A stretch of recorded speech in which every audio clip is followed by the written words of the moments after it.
Hi, and welcome back to Beans and Bezels. I don't think I need to introduce this brand, so I'll just get right to the watch. This is the SPB089, or the Blue Alpinist, or the Limited Edition Blue Alpinist, or the Hodinkee Alpinist.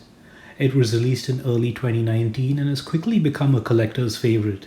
With a retail price of $600 and a limited release of only 1,959 units, this watch quickly began to trade over retail, and I ended up paying more than $600 to get this one. I've even seen some mint condition pieces go for about $1,500 recently. If a Seiko selling for nearly 3 times its retail price isn't a sign of the apocalypse, I don't know what is. My primary reason for purchasing this watch was one of curiosity, to see what the fuss was all about. And it is a blue watch, so there's rarely ever a good reason to not buy another blue watch. That said, I'm not the world's biggest fan of Seiko watches, so I'll put that out there so that you can account for this bias in all my opinions, both good or bad. Let's check it out.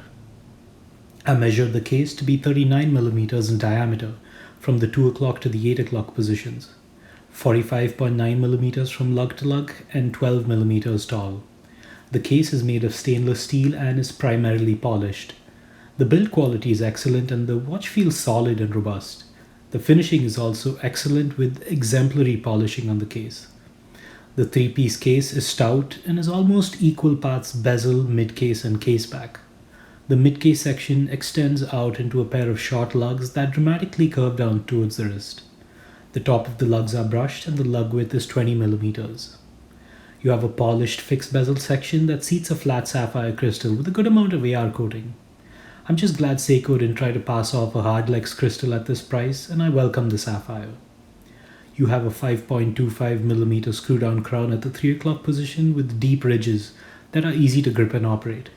You also have an additional crown at the 4 o'clock bezel to operate the inner compass bezel. I'm not a fan of this crown, as there isn't any way to lock it in place or screw it down, and it's easily moved if you accidentally brush up against it. Flipping it over, you have a solid screw-down case back with some specs engraved on it along with its limited edition serial number. This watch is rated for up to 200 meters of water resistance, which makes it a very capable sports watch. The dial is beautiful and I can understand why people go nuts over this watch.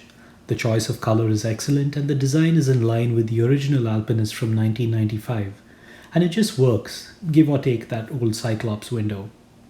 You have an inner rotating bezel or chapter ring that is marked for a compass and is operated by using the crown at the 4 o'clock position. This bezel is a navy blue color with printed markings in orange and white. I think the colored accents are subtle but give it some much needed character on an otherwise simple bicolor palette. You then have an outer track with white ticks for minute and millisecond markings and large rectangular printed markers for the hour markers with applied Lume pips on them. The quality of printing is surprisingly good, and these fine graduations give it a very utilitarian and tool watch persona. You then have applied stainless steel indices on the dial, which alternate between Arabic numerals and triangles. These are polished and finished well, but become difficult to read in low light situations unless they catch light just at the right angles. There is a date window at the 3 o'clock position with a black date wheel and white font. The date window has a printed white frame, and while I prefer date windows at the 6 o'clock position, I think this one looks good and follows the original design closely. I'm just grateful there isn't a Cyclops window on this one.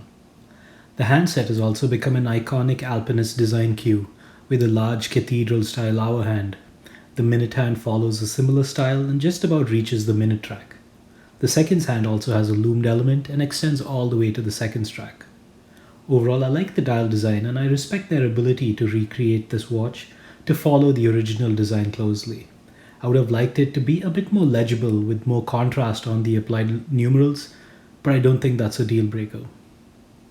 Seiko's Lume has a reputation of being one of the best performing lume materials in the industry, but I think that's slowly changing with micro brands adopting newer technologies and just using more and better lume in general.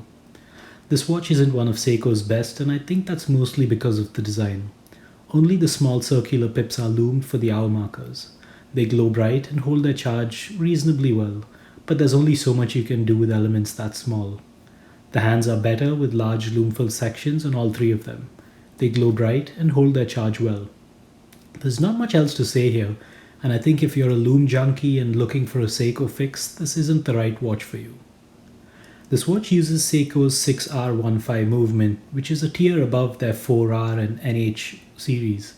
At $600 I think this is pretty good value considering 600 won't get you too far with Seiko's updated pricing these days. One aspect that I love about this watch is that it doesn't have an exhibition case back. I think Seiko's movements are particularly shabby looking with little to no decoration and occasionally poor quality control.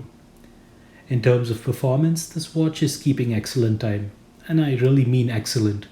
I measured roughly +1 seconds per day in the dial up position, +1 second per day in the crown up position, and +1 second per day in the 12 up position. I'm not sure if the previous owner had this regulated, but either way I'm not complaining. So the choice of movement and case back gets a thumbs up from me. This watch wears well on my 6.5 inch wrist. The 39mm diameter and 45.9mm lug to lug width are great for small and medium wrists, and I think on an aftermarket bracelet, this watch will look great on large wrists too. The height of 12mm and the way it is designed makes it wear a bit taller than I would have liked, but that seems to be the way Seiko and Grand Seiko likes to design their watches. But overall, I think it's a pretty comfortable watch and should suit a variety of wrist sizes. It also looks great on nearly every strap I tried it on, so strap fanatics will enjoy this one. So to wrap this up, I like this watch, and at the original retail price of $600, I can totally understand why people went crazy over it. It has a stunning blue dial, a well-constructed and a very well-finished case, a good movement and a reasonable price tag.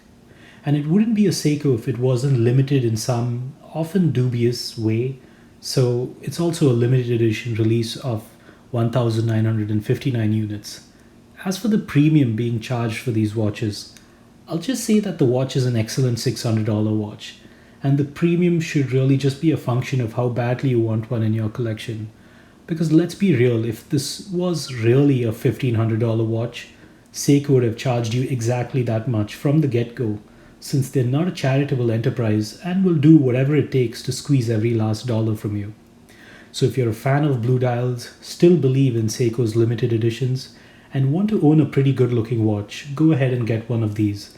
They're surely one of the good ones. As always, thanks for watching, and don't forget to read my other reviews in the link below.